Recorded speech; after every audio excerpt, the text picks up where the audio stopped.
मैं विश्वास करता हूँ कि सब कुछ परमेश्वर के नियंत्रण में है और परमेश्वर ने हमारे लिए जो योजना बनाई है ये उसका भाग है। और किस प्रकार की योजनाएं हैं, सचमुच इस वक्त मैं परमेश्वर की महिमा को मेरे हाथ पैर न होने के वजह के संघर्ष के द्वारा देख सकता हूँ।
पवित्र शास्त्र की उत्तम गवाही है देने के लिए। हाँ, हमारे फल द्वारा जिस तरह से हम जीते हैं सारा संसार देखता है। यीशु हमारे जीवन में है, जिस तरह से हम हैं जीते हैं। और मेरा मतलब है मैं बाहर भी जाता हूँ, आप जानते हो, बाहर मेरी मुस्कुराहट से भी मैं लोगों को छू लेता हूँ। हाँ, तब सोचो कि ये जानना जरूरी है कि हम खुले मन से परमेश्वर को अपना उपयोग करने दें और उसकी योजना जो हमारे जीवन के लिए है। मेरी ये चाह है कि मैं बिना सहारे और सामान्य जिंदगी और पूरी जिंदगी जीऊं। यही मेरा सपना है। मैं वाकई सारी समस्याओं को बाहर रखकर जीना चाहता हूँ और भरपूरता से मैं ये करने जा रहा हूँ। हाँ, ये मेरा मुख्य उद्देश्य है। इसलिए मेरा मतलब है मैं नई चुनौती से प्यार करता हूँ। हाँ, आप जानते हैं, मेरा मतलब है ये भी एक चुनौती थी कि मैं अपना काम करूं। जैसे कि अब मैं अपने दांतों को खुद साफ करता हूं और ऐसे बहुत से काम, तो मुझे बड़ा आनंद आता है इन सब बातों में। और कभी कभी मैं नाराज हो जाता हूं। हाँ, कभी कभी मैं निराश हो जाता हूं। पर इन सब से ऊपर मेरा उद्देश्य है कि मुझे जिंदगी जीनी है और नई चुनौतियों से मुझे कोई नहीं रोक सकता।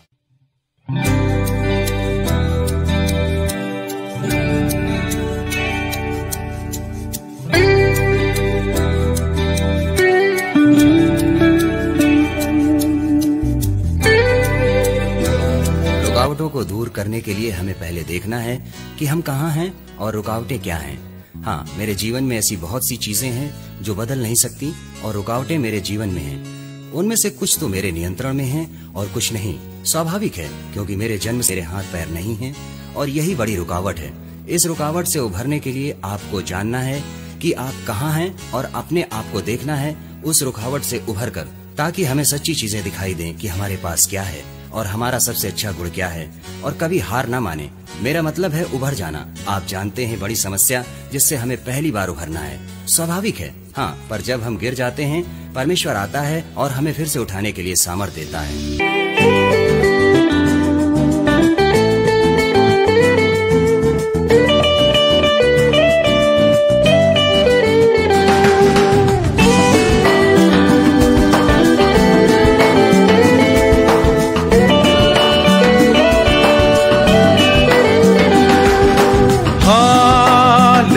हालेलुया, हालेलुया,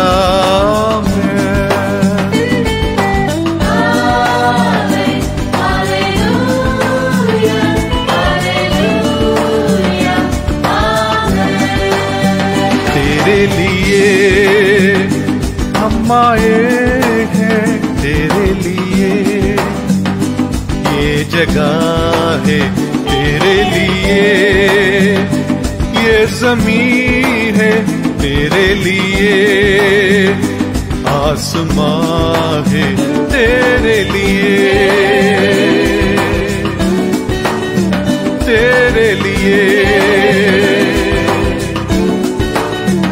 तेरे लिए, हम आए हैं तेरे लिए, ये सुबह है तेरे लिए, रोशनी है तेरे लिए, ये समा है तेरे लिए, तेरे लिए।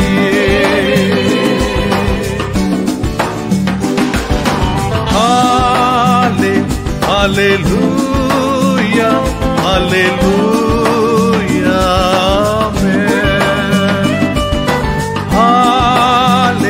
Hallelujah, hallelujah.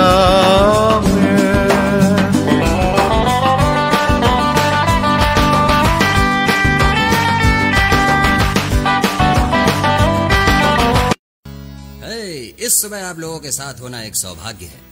आज सुबह हम आनंद मनाएंगे और मैं विश्वास करता हूं कि आज परमेश्वर तुम्हारे दिल को भी छू लेगा। मुझे आकर्षण का केंद्र बनना पसंद है, इसलिए मैं आज की शुरुआत तुम्हारी कलीसिया में टेनिस बॉल फेंकने के द्वारा करूंगा। मुझे टेनिस बॉल और फुटबॉल खेलने में बड़ा आनंद आता है। Ready, catch, catch. ओ, मेरी ओर वापस मत फेंकना क्योंकि मैं पकड़ नहीं सकता हूँ। ठीक है, हम शुरू करते हैं। प्यारा है, अच्छा कैच, अच्छा कैच। हाँ, मेरा जन्म बिना हाथ पैर के हुआ और मेरे माता पिता सारी उम्र समर्पित मसीही थे, और फिर मैं आया ये जैसे कि उनके विश्वास की परीक्षा थी। देखो, जब तक मेरा जन्म नहीं हुआ था तब तक मेरे पिता को यह मालूम नहीं था कि मैं बिना हाथ पैर के जन्म लूंगा, और ये अजीब था क्योंकि इसका कोई वैज्ञानिक कारण नहीं था कि ये क्यों हुआ। पर सबसे बड़ा प्रश्न ये है कि यदि प्रभु मेरे माता पिता से प्यार करते तो उनके साथ इतना बुरा क्यों होने दिया, क्यों? और आप जानते हैं, याकूब 1:2 कहता है कि मेरे भाइयों, जब तुम नाना प्रकार की परीक्षाओं में पड़ो तो इसको पूरे आनंद की बात समझो। ठीक है, जब मैं पैदा हुआ मेरे माता पिता के आखिरी 2 शब्द थे, प्रभु की स्तुति हो। आपको पता है कि माँ अपने पहले बच्चे को व्याकुल होकर कैसे उठाती है? ठीक है, जब मुझे मेरी माँ के पास रखा गया तब सोचो उसने क्या कहा, इसे दूर ले जाओ। ये बहुत ही दुखद घटना थी। क्या पूरा आनंद? आज मैं आपसे बांटना चाहूंगा परमेश्वर के सारे वादे और वे कारण जो मैं यहाँ आपके सामने खड़ा हूं, और परमेश्वर का आनंद मुझ में है। अगर आपके पास बाइबल है तो यिर्मयाह का 29वां अध्याय खोलें। इसके पहले कि हम वचन में जाएं, जैसे मैं बड़ा हो रहा था, मैं चाहता हूं कि आप समझें मैं कैसी जिंदगी जी रहा था, और यह सिर्फ मेरे माता पिता के लिए ही कठिन नहीं बल्कि मेरे लिए भी कठिन था। मुझे 24 घंटे देखभाल की जरूरत थी। आपको कितनी बार अपने हाथ पैर की जरूरत होती है? लगभग हमेशा। उसी तरह मुझे भी किसी की जरूरत थी, और मैं खुद एक गिलास पानी भी नहीं पी सकता था। मैं अपने आप खाना भी नहीं खा सकता था। मेरा मुंह आप जानते हैं, उस आइसक्रीम के अंदर आप जानते हैं मैं पूरा गंदा हो जाता था। इसी वजह से मुझे हमेशा किसी की जरूरत रहती थी। इससे मुझे बहुत बुरा लगता है। आप जानते हैं, जब कोई मुझे टॉयलेट ले जाता था, सोचो आपके माता पिता आपको टॉयलेट ले जाते हैं जब आप 11-12 साल के हैं, और ये थोड़ी शर्मनाक परिस्थिति थी, क्यों, है ना? मगर मेरे पास इसके अलावा कोई विकल्प नहीं था, पर मुझे इन सब की जरूरत थी। मुझे लगा कि मैं मेरे खुद के माता पिता पर बोझ हूँ। मैंने माँ से कहा कि आप लोगों के चले जाने के बाद मेरी देखभाल कौन करेगा? देखो, मुझे कोई भविष्य या आशा नहीं दिखाई देती। मुझ में ऐसा विश्वास नहीं था कि कोई भी लड़की मुझे पसंद करके मुझसे शादी करेगी। हरगिज नहीं। मैं आपको बता दूं, मैं अभी भी कुंवारा हूँ। मगर वाकई हम पढ़ते हैं यिर्मयाह 29:11 कहता है, क्योंकि यहोवा की ये वाणी है कि जो कल्पनाएं मैं तुम्हारे विषय में करता हूँ उन्हें मैं जानता हूँ, वे हानि की नहीं वरन कुशल की हैं, और अंत में तुम्हारी आशा पूरी करूंगा। अब ये अच्छी वाचा है, पर हम ऐसे क्यों नहीं हैं हमेशा? क्योंकि हमारी आशा और भविष्य जो अब हो रहा है उस पर निर्भर है। मैं जानता हूं कि आपके इत्र की बोतल खत्म हो जाती है, नाखून टूट जाते हैं, आप जानते हैं छोटी छोटी बातें, आप निराश हो जाते हैं। मगर बड़ी बातों में भी क्या हंसने वाली बात नहीं है? जैसे कि आप मदद मांग रहे हो और वो तुम्हें उत्तर नहीं देता।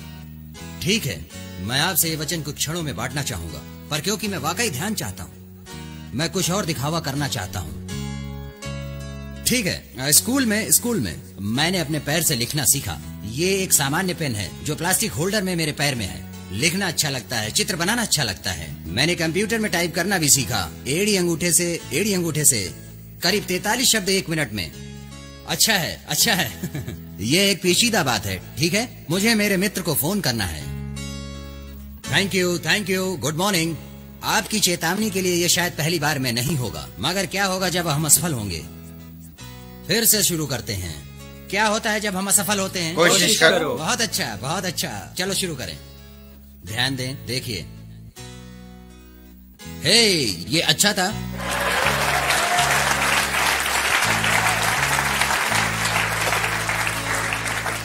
जैसा कि आपने पहले देखा, मेरी व्हीलचेयर, मेरी मर्सिडीज। आप गोल गोल घूमना, आगे पीछे जाना, वाकई बहुत मजा आता है। अच्छा है। खैर ठीक है, वापस कहानी पे आता हूँ। दिखावा बहुत हुआ। ठीक है, ये कठिन था, कभी कभी ये बहुत कठिन था, और ऐसी अनगिनत चीजों की सूची में जो नहीं कर सकता था, जो मेरे पास नहीं था, और मैं सोचता था कि मैं ही क्यों। जैसे कि मैं बाहर जाता था और लोगों की ओर देखकर परमेश्वर से कहता था, हे परमेश्वर, आपने इन्हें क्यों नहीं चुना? देखो, वो ऐसे लग रहे हैं कि वो इसे झेल सकते हैं, मैं नहीं झेल सकता। मैं कभी कभी कठोर हो जाता था।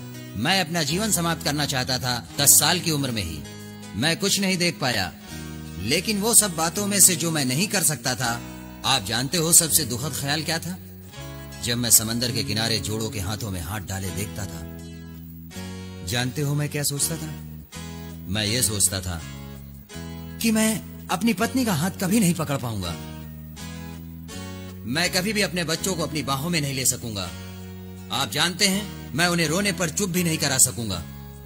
मैं ये नहीं कर सकता, वो नहीं कर सकता। मैं मेरी पत्नी को कार में नहीं बैठा सकता, आप जानते हैं, मेरी बाजू में, और हम समंदर के किनारे जाएं और लहरों से खेलें और मैं उसके बालों में रेत डालूं। मैं ऐसा कुछ भी नहीं कर सकता। ये छोटी बात है, मगर मेरे लिए महत्वपूर्ण है, और ये कठिन था। अब मसीही परिवार में बड़ा होना, संडे स्कूल में सीखना कि यीशु तुमसे प्रेम करता है, पर मैं एक वचन पर थम गया जो कहता है कि परमेश्वर ने तुम्हें उसके स्वरूप में बनाया है। सही है, हाँ, मगर मैं उलझन में था, क्योंकि परमेश्वर ने उसके स्वरूप में मुझे बनाया था और वो मुझसे प्यार करता है। अगर मेरे जन्म पर उसका पूरा नियंत्रण है। मुझे पता चला क्यों उसने मुझे ऐसा बनाया और मैं गुस्सा हो गया। मैंने कहा, परमेश्वर, साबित करके तू सच्चा है और तूने मुझे बनाया और तू मुझसे प्रेम करता है। क्यों? मैं ही क्यों? परमेश्वर ने मुझे उत्तर नहीं दिया। सालों साल आप ऊबते नहीं जब ईश्वर तुम्हें जवाब नहीं देता। आइए हम उस वचन को फिर देखें। क्या होता है जब आप कुछ मांगते हो और नहीं पाते, और आप कुछ खोजते हो और नहीं मिलता? यिर्मयाह 29 अध्याय 12 वचन, कि तब उस समय तुम मुझको पुकारोगे और आकर मुझसे प्रार्थना करोगे अपने पूरे हृदय से। जब तुम मुझे पुकारोगे और ढूंढोगे, जब तुम पुकारोगे और ढूंढोगे, तब मैं तुम्हारी सुनूंगा। यही प्रभु की वाणी है। अब वो मुझे सुनना क्यों नहीं चाह रहा था? ऐसा है, जिंदगी के उतार चढ़ाव, और उस उतार के समय में आप सच में जानते हैं कि तुम्हें परमेश्वर की जरूरत है। और एक कारण है कि उसने आपको अब तक जवाब क्यों नहीं दिया। आज सुबह आपको मैं बता दूं कि किस्मत, मौका या संयोग ऐसा कुछ नहीं होता कि आज इस सुबह आप यहाँ हो, और आपके संघर्ष, परेशानी और चिंताएं जो आज हैं, ये परमेश्वर से हैं, मानो या ना मानो। क्यों वो हमें संघर्ष में ले जाता है और हमें परेशानियों में डालता है, ताकि हम मजबूत हो सकें और हम उसके करीब आएं और उसमें बढ़ें। सभी बातों में उसका मकसद है। रोमियो में प्रेरित पौलुस कहता है, जो महिमा उसने हमारे सामने प्रकट की है, उसके सामने ये परेशानियां कुछ भी नहीं है। रोमियो 8:28 कहता है कि हम जानते हैं कि जो लोग परमेश्वर में प्रेम रखते हैं, उनके लिए सब बातें मिलकर भलाई ही उत्पन्न करती हैं। क्या आप इसका अर्थ जानते हैं कि परमेश्वर आपसे ऐसा कुछ भी नहीं होने देगा सिवाय कि उसका भला मकसद हो? फिर आप मुझे देखकर कहेंगे इसमें से भलाई की कौन सी बात आ सकती है। ओह, सोचो सोचो, मैं इसे अपने 2 हाथों से पकड़े रखता हूं। मेरा मतलब वाकई हम इस पे थोड़ी देर के बाद जाएंगे। मैं आपसे कहना चाहता हूं कि क्यों परमेश्वर ने आपकी प्रार्थनाओं का अब तक उत्तर नहीं दिया। उसने अब तक आपको इन सारी परेशानियों से नहीं छुड़ाया, क्योंकि वो हमारे हृदय को मजबूत कर रहा है और उसे तैयार कर रहा है और उसे सिखा रहा है। उस पर भरोसा करो। नीति वचन 3:5 कहता है कि तू अपनी समझ का सहारा न लेना, पूरे मन से यहोवा पर भरोसा रखना, उसको याद करके सब काम करना, तब वो तेरे लिए सीधा मार्ग निकालेगा। परमेश्वर पर भरोसा रखो। पर देखो, मैं तुमसे यहाँ ये सब कह सकता हूँ और अगले हफ्ते तुम उदास हो जाओगे। अरे, मेरी कार खराब हो गई। देखो, मैं ये नहीं चाहता कि आप घर जाओ और मेरे बारे में सोचो कि मैं सिद्ध मसीही हूँ, क्योंकि मैं अच्छा मसीही नहीं। जो कुछ आप मुझ में देख रहे हैं वो एक मसीह होने के नाते वो परमेश्वर है। जो कुछ मुझ में अच्छा है वो कुछ नहीं, बकवास। मेरे अंदर कुछ अच्छा नहीं। पर ये जो चुनौती आप मुझ में देख रहे हो, जो मुझ में है, वो इसलिए कि परमेश्वर मेरी प्रार्थना सुन ले। और शैतान जैसे मेरे पास आता था और कहता था कि नीक, मुझे लगता है कि तुम्हें पहले ये करना चाहिए, वो करना चाहिए, और शायद जब तुम बेहतर बनो तब ईश्वर तुम्हारी प्रार्थना सुनेगा। मुझे लगा शायद मैं धीरे से प्रार्थना करूं और बार बार दोहराऊं तो शायद परमेश्वर मुझे सुनेगा। जरा बाइबल खोलो। चिंता मत करो, कुछ नहीं, कुछ नहीं। पर यह कहता है तुम परमेश्वर को कब पाओगे? जब तुम उसे खोजते हो अपने पूरे हृदय से। वो आपको मिल जाएगा। प्रभु घोषित करता है कि तुम उसे पाओगे, बस उसकी खोज करते रहो। वो आपकी सारी बातों को जानता है। तुम्हारी भावनाओं से पहले वो तुम्हारी प्रार्थना को जानता है। वो तकलीफें जिससे आप गुजर रहे हो उसे पता है। वो आपके दिल की इच्छाओं को जानता है और यही वो जीवित बलिदान है जो हमें देना है। इसका मतलब क्या है? जब तक मैं मेरी इच्छाओं को, परेशानियों को, चिंताओं को, निराशाओं को, अपनी नाराजगी को या अपने मकसद को और अपने सपनों को, ख्वाहिशों को, इच्छाओं को डाल ना दूं यीशु मसीह के चरणों में।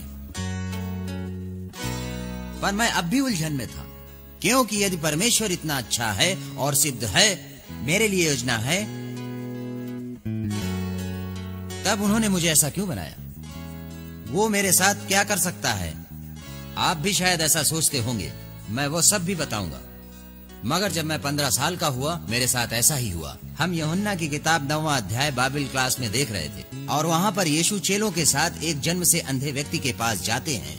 चेलों ने यीशु से पूछा कि ये आदमी जन्म से अंधा क्यों है? आप जानते हैं यीशु ने क्या कहा? ताकि परमेश्वर का कार्य इसके द्वारा प्रकट हो जाए।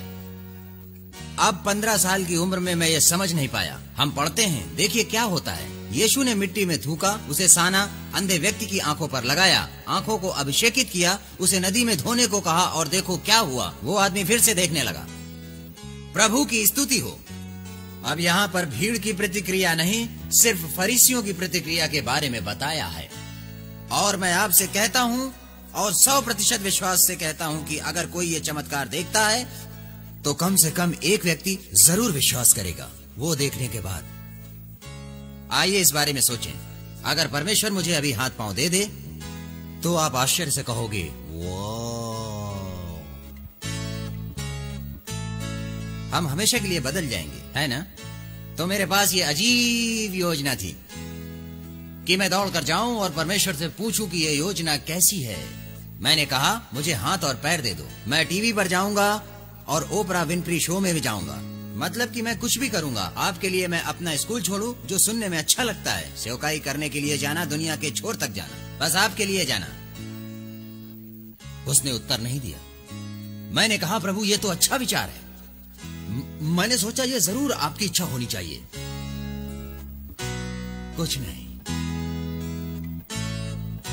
अगर इस कहानी को छोटा करूं तो ऐसा हुआ कि परमेश्वर ने मुझसे कहा नीक तुझे सच में हाथ और पैर क्यों चाहिए? मैंने कहा प्रभु आप पागल हो गए हो। अब जब मैं कहता हूँ कि प्रभु मुझसे बात करते हैं, इसका मतलब सुनाई देने वाली आवाज नहीं। जब महसूस करेंगे कि प्रभु आपसे बात कर रहे हैं तो आप जान जाते हैं कि वाकई प्रभु से ही है, प्रभु से ही है।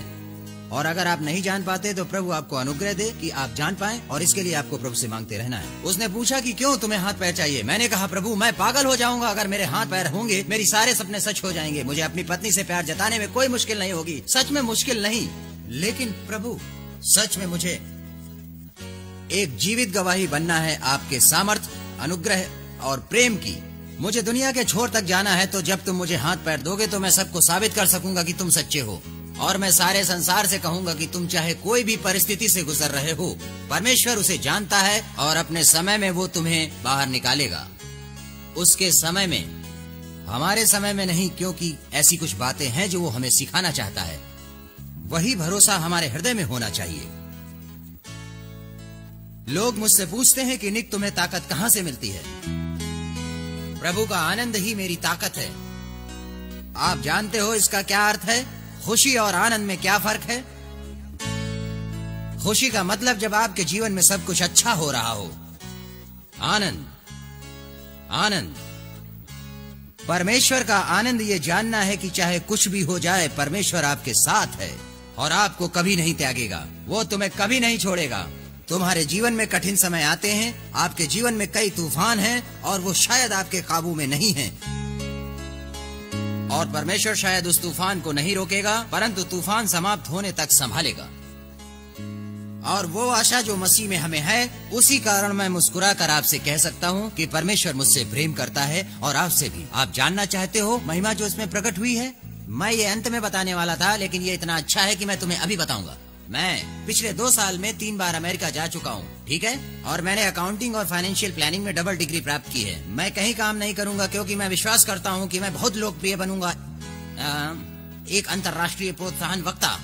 ओह धन्यवाद, प्रभु की स्तुति हो। मैं स्कूलों में जा रहा हूँ पिछले साल, और इस साल करीब 40 स्कूलों में बात की है, यानी 2003 में। स्वाभिमान बढ़ाना, ऊंचे ध्येय रखना, कभी ना हारने के बारे में बात करता हूँ। मैंने व्यापार जगत में एक व्यावसायिक वक्ता बनने की ट्रेनिंग अभी इसी साल समाप्त की है। तो अब मेरे सामने 3 प्रकार के दर्शक हैं और ये शुरुआत है। मैं छोटी उम्र में ही आर्थिक रूप से स्वतंत्र होना चाहता हूँ, इसलिए मैंने पिछले साल एक नया घर खरीदा और परमेश्वर ने मुझे एक बड़े निवेश में आशीषित किया। प्रभु की स्तुति हो। और अब मैं दूसरा घर लेने वाला हूँ और मुझे रियल एस्टेट में दिलचस्पी, दरअसल रियल एस्टेट में नहीं पर स्टॉक मार्केट में, ऑप्शन ट्रेडिंग में। मैं और क्या कर रहा हूँ? ओपरा विनफ्री शो में जा रहा हूँ। प्रभु की स्तुति हो। ये अलग बात है कि वो इसके बारे में अब तक नहीं जानती। सोचता हूँ 1 हफ्ते पहले उसे बता दूंगा, पर यह जरूर होगा। पर क्या जानते हो वो अद्भुत आशा जो मसीह यीशु में है? आप जानते हो कि आप किसी चीज के लिए प्रार्थना कर रहे हो और वो शायद पूरी ना हो, पर यह अच्छी बात है कि अगर आप किसी चीज के लिए प्रार्थना करो, वो पूरी होगी अगर परमेश्वर की इच्छा है उसके समय में। ये जान लो, परमेश्वर की इच्छा और उसका समय नहीं है तो उसके पास आपके लिए कुछ बेहतर है। मैं आपको एक उदाहरण देता हूं। मुझे अनेक लड़कियां अच्छी लगी, हर साल नई लड़की, ये पागलपन है। लगता है कि यहां भी मुझे कुछ लड़कियों से प्रेम है शायद, और मैं सोचता हूं मैं उससे शादी करूं। वो बहुत खूबसूरत दिखती है और मैं जानता हूं कि मेरी पत्नी बहुत खूबसूरत होगी, बहुत खूबसूरत, और उसमें मसीह के लिए एक अद्भुत जोश होगा और जो जरूर सिद्ध होगा, पर मैं रुक नहीं सकता। हंसने की बात यह है कि कुछ समय तक एक लड़की मुझे अच्छी लगती है और फिर दूसरी, और मैं सोचता हूं कि ये क्या हो रहा है। और मैं परमेश्वर से प्रार्थना करता हूं कि परमेश्वर तेरे समय में तू पत्नी दे, पर मैं इंतजार नहीं कर सकता। पर क्या आप जानते हैं वो अद्भुत बात कि प्रेम में पड़ना कैसा होता है? और हम जो देख सकते हैं वो सिर्फ अच्छी बातें होती हैं जब तक शादी नहीं होती। सही है, पर मैं सिर्फ अच्छी बातें देखता हूँ, जिससे जो अद्भुत प्रकटीकरण मुझे मिला कि आज तक जितनी भी लड़कियां मुझे अच्छी लगी हैं, वो सिर्फ आने वाले कल की झलक है। हेलो, सिर्फ आने वाले कल की झलक है। हेलो हेलो हेलो, कई प्रकार से है, ठीक है? भरोसा करो परमेश्वर पर। हमें क्या हो जाता है? ये मानव स्वभाव है, हर सुबह ऐसा नहीं होता। मैं उठकर कहूं कि प्रभु की स्तुति हो, क्या सुंदर सुबह है। मैं ऐसा नहीं हूं। मैं भी आपके समान जीवन जीता हूं। जिन परीक्षाओं में आप पढ़ते हो, मैं भी उसमें पढ़ता हूं। मैं हर रोज परमेश्वर को अप्रसन्न करता हूँ जैसे आप करते हो। ये प्रभु यीशु का हम पर अनुग्रह है जो हमारे पापों के लिए मरा, जिससे हम बचाए गए हैं। ऐसी कोई भी चीज नहीं जो हमें परमेश्वर के प्रेम और उसकी दी गई सेवकाई से अलग करे। मैं एक प्रोत्साहन वक्ता हूं और बच्चों को ऊंचा ध्येय रखने को सिखाता हूं। क्या आप जानते हैं कि मसीही होने के नाते हम आज का सपना देखने वाले होने चाहिए? क्यों?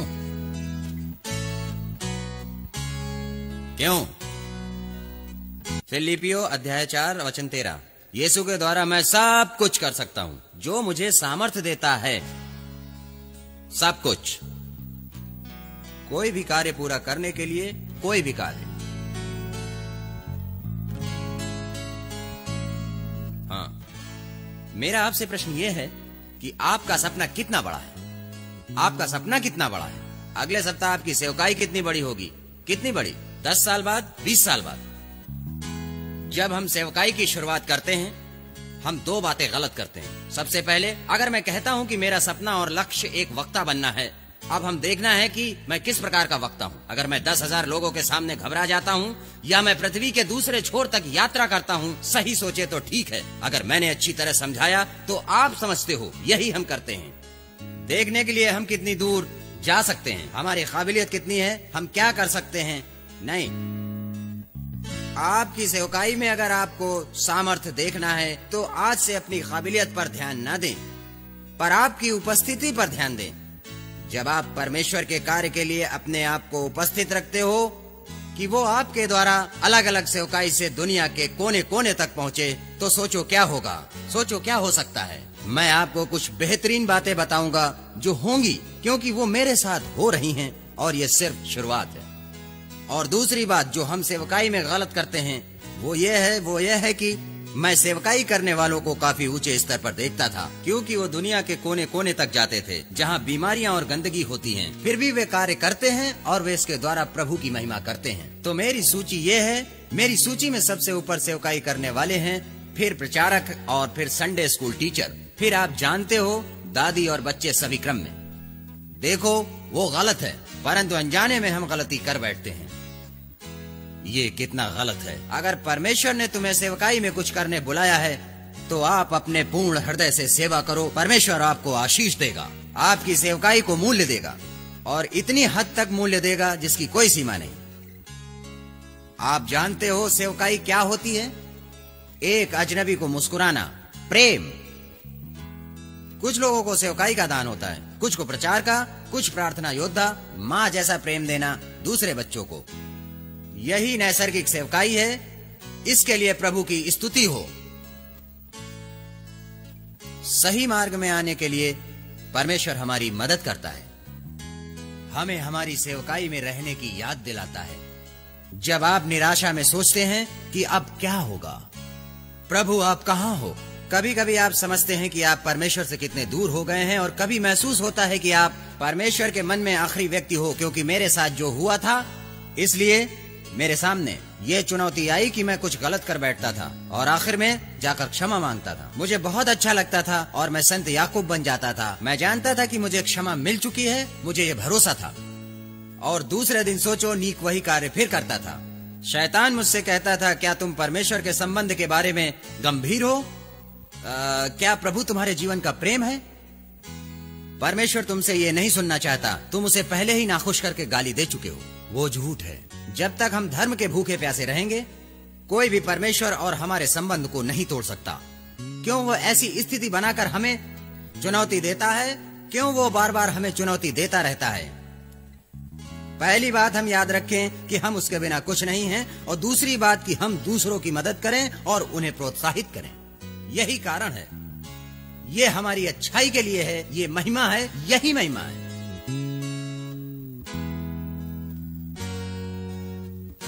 आप जानते हो,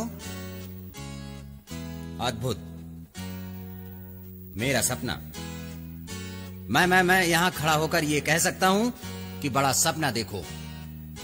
पर कितना बड़ा सपना देखेंगे? हमारा परमेश्वर कितना बड़ा है।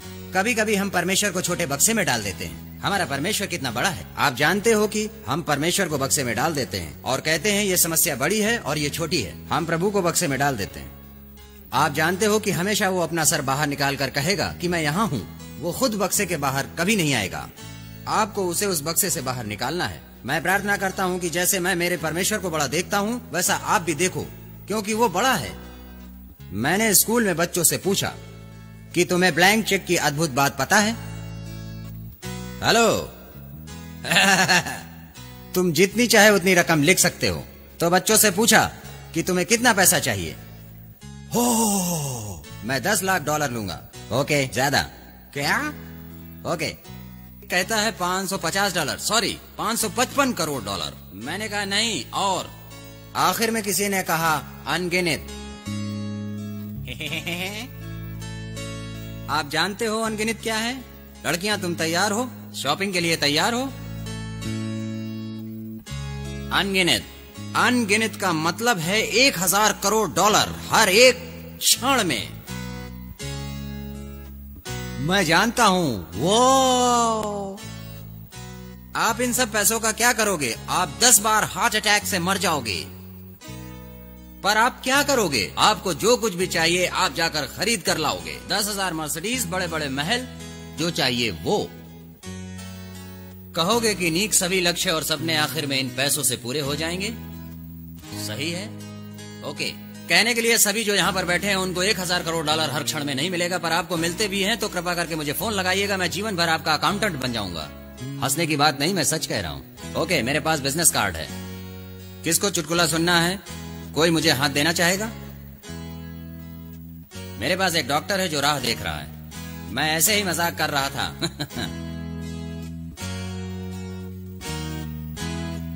परमेश्वर हर रोज हमें एक ब्लैंक चेक देता है, और सोचिए आप इससे क्या कर सकते हैं। आप अपने सभी लक्ष्य और सपने जो आपको पाने हैं वो जरूर पूरे कर सकते हैं उसके समय में, और अगर उसकी इच्छा नहीं है तो आपके लिए कुछ बेहतर है। इसके लिए प्रभु की स्तुति हो।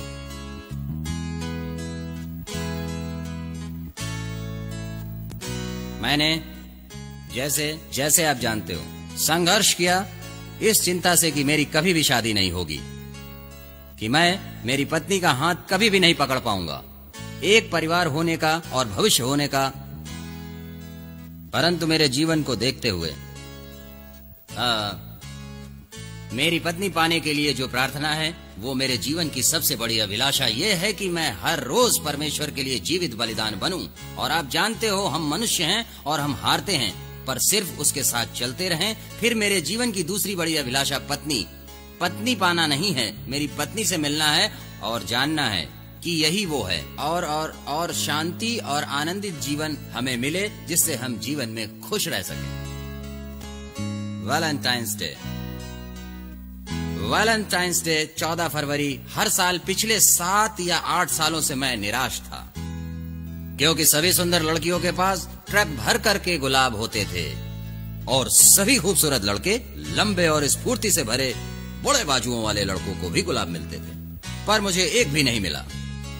आपको धक्का लगा होगा क्योंकि मैं बहुत सुंदर हूं। मुझे कभी भी एक गुलाब नहीं मिला, और एक दिन मैंने परमेश्वर से प्रार्थना की, क्या तुम मुझ पर दया करके, क्या तुम मुझे एक गुलाब दोगे? क्या तुम ऐसा कर सकते हो कि सबसे पहला वैलेंटाइन गुलाब मुझे मेरे सबसे पहले प्रेम से मिले?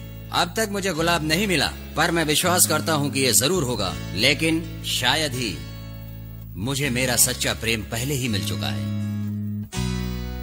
मेरी प्रार्थना आज ये है कि परमेश्वर आपकी आंखों को खोले, आपके हृदय को छुए, ये देखने के लिए जिस क्षण आप उठते हो तब से परमेश्वर आपके साथ दांत साफ करते वक्त, बाल संवारते वक्त वो तुमसे बात करना चाहता है, आप में बढ़ने के लिए, आपको आत्मिक भोजन देने के लिए।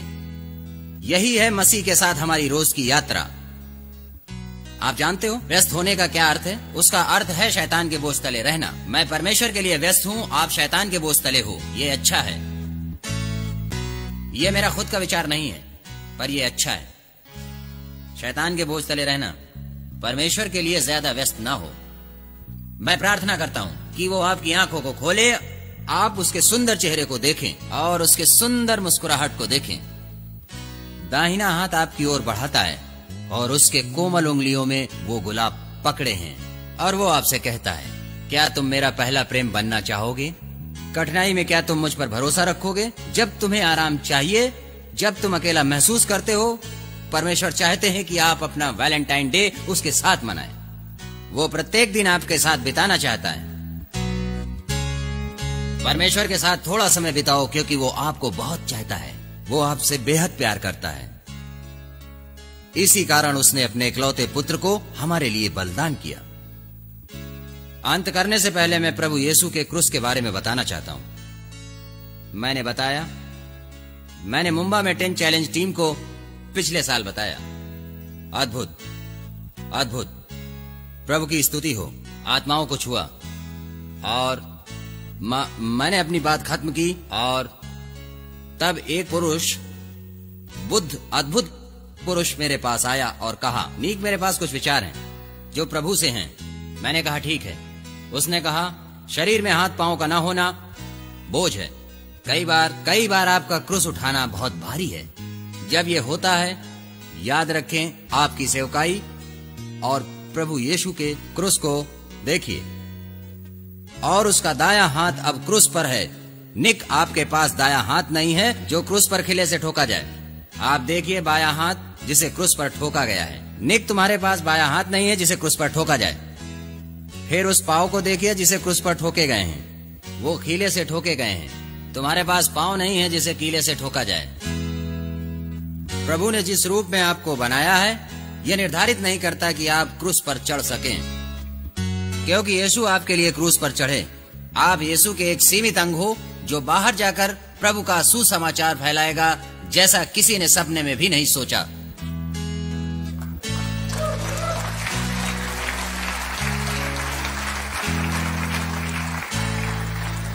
कितनी अद्भुत सेवकाई है, कितनी अद्भुत सेवकाई है। आपकी सेवकाई भी इतनी ही महत्वपूर्ण है। मैं दुनिया के करोड़ों लोगों से बात कर रहा हूं, लेकिन जरा सोचिए, वो एक आत्मा जिसके हृदय में आपने बीज बोया है, वो उतना ही अद्भुत है। उनके हृदय में एक बीज बोते हैं और उसमें संपूर्ण बदलाव चाहते हैं। नहीं, कई बार परमेश्वर चाहते हैं हम सिर्फ बीज बोएं, वो फल देगा। हमको परिणाम देखने की जरूरत नहीं है, परिणाम स्वर्ग में है। उसने पहले ही आशीष दिया है। अपने जीवन को आधा भरा हुआ देखें, ना कि आधा खाली। पहले देखिए कि परमेश्वर ने आपको किस चीज से आशीषित किया और उसे उसके राज्य में इस्तेमाल करें। आप अपनी काबिलियत पर भरोसा ना करें। प्रभु अच्छा करेगा, भरोसा रखें। तो आज मैं आपको उत्साहित करता हूं परमेश्वर के वचनों से।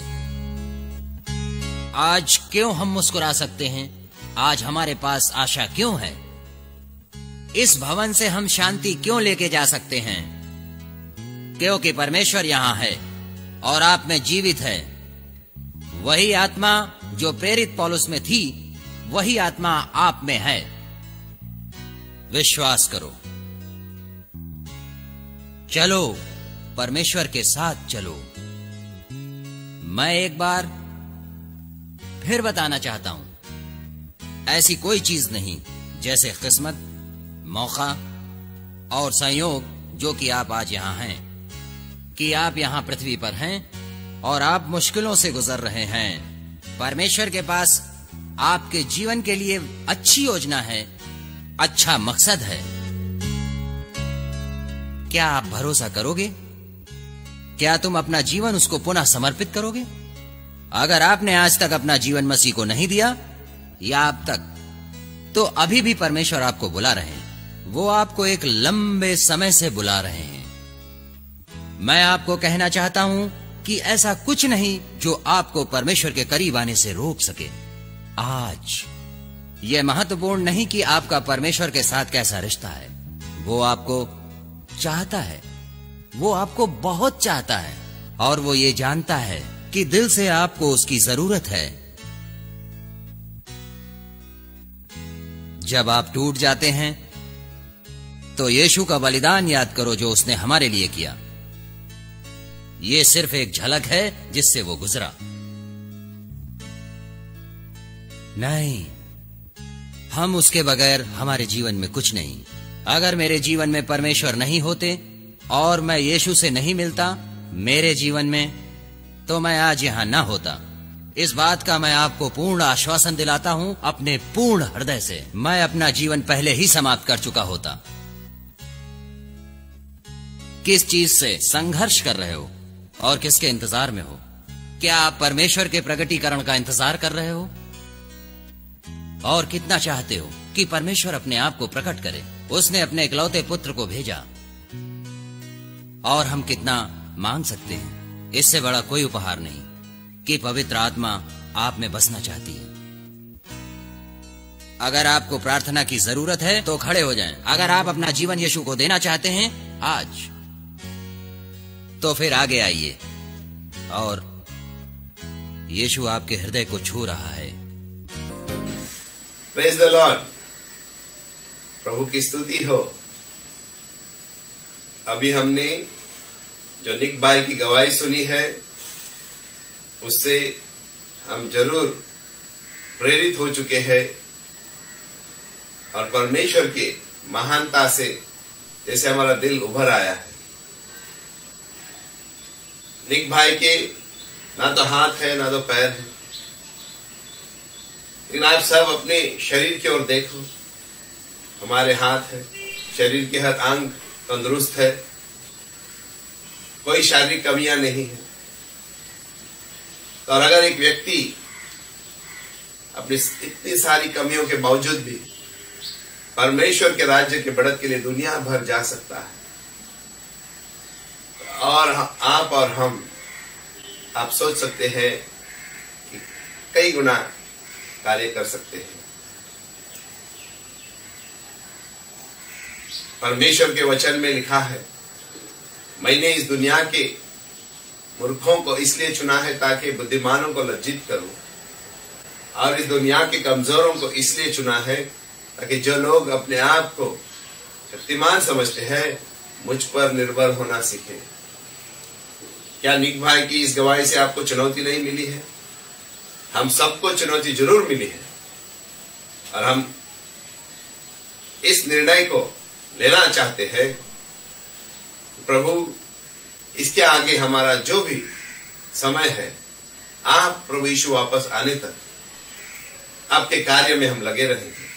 आपके सुसमाचार को जितना ज्यादा फैला सकेंगे फैलाएंगे, क्योंकि एक दिन जब आप वापस आएंगे प्रभु यीशु, हम सबको आपके न्याय के सिंहासन के सामने खड़ा होना है। उस वक्त हम क्या जवाब देंगे प्रभु को?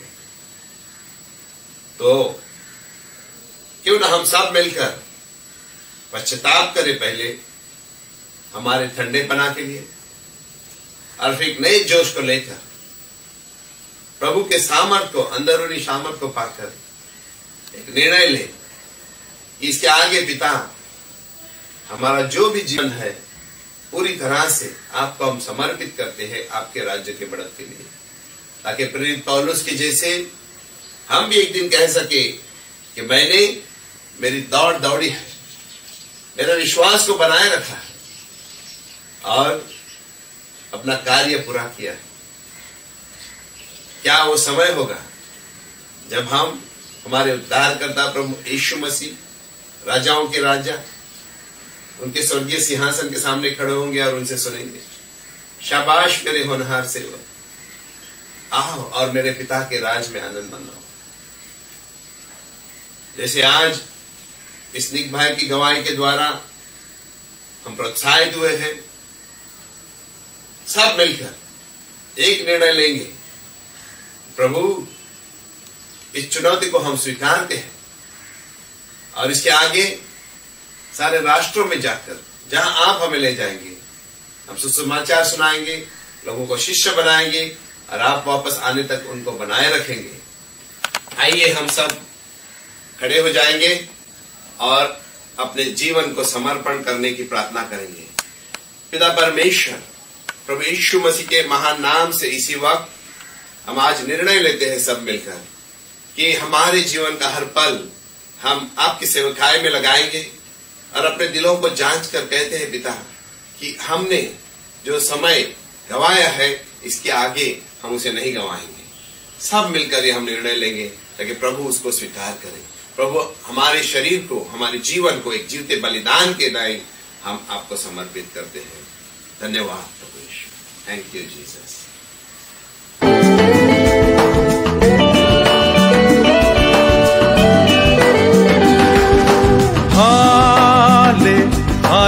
हालेलुया हालेलुया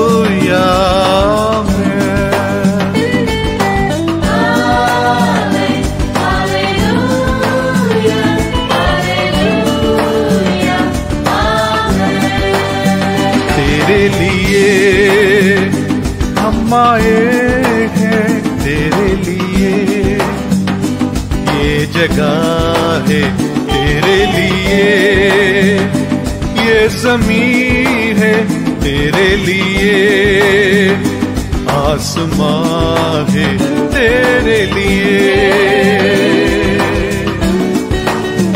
तेरे लिए,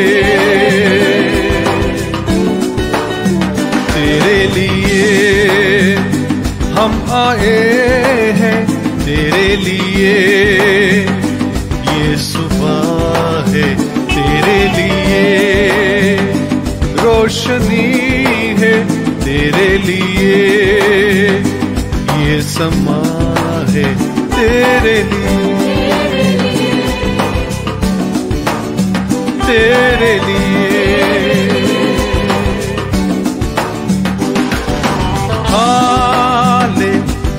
हालेलुया हालेलुया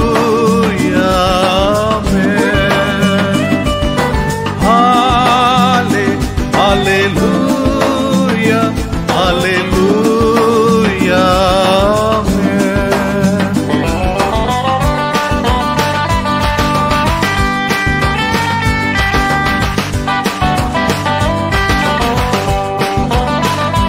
बूंदों से बनता है समुंदर, वचनों से बने हम पवित्र, स्वर्ग और पृथ्वी की है स्तुति तेरे लिए, तेरे लिए। बूंदों से बनता है समुंदर, वचनों से बने हम पवित्र, स्वर्ग और पृथ्वी की है स्तुति तेरे लिए, तेरे लिए, तेरे लिए हम आए हैं, तेरे लिए हर वजह है, तेरे लिए है सितारे, तेरे लिए है नज़ारे, तेरे लिए, तेरे लिए, तेरे लिए हम आए हैं, तेरे लिए ये सुबह है, तेरे लिए रोशनी है, तेरे लिए ये समा है, तेरे लिए, तेरे लिए।